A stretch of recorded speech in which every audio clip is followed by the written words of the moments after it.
There's a lot to get to. We start tonight with President Trump's address to Congress. Historians say it was the longest speech of its kind. Yeah, the president laying out his plans moving forward for the economy, immigration, and foreign affairs. Fox 31's Shawl Turner live in the newsroom with a breakdown this evening. Shawl?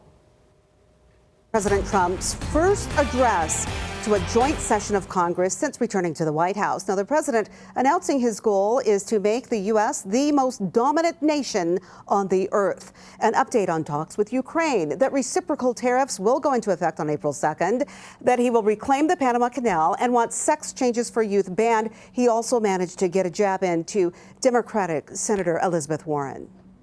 President Trump's theme, the renewal of the American dream, met with roaring applause and standing ovations, as well as protest, with one attending member removed by security within the first 5 minutes of the speech. The president saying progress is being made with Ukraine, citing a letter received by President Zelensky. Do you want to keep it going for another 5 years? Yeah, you would say Pocahontas says yes.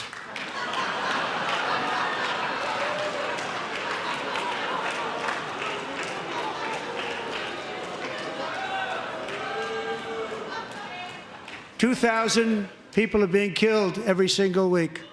More than that. They're Russian young people. They're Ukrainian young people. They're not Americans, but I want it to stop. Meanwhile, Europe has sadly spent more money buying Russian oil and gas than they have spent on defending Ukraine, by far. Think of that.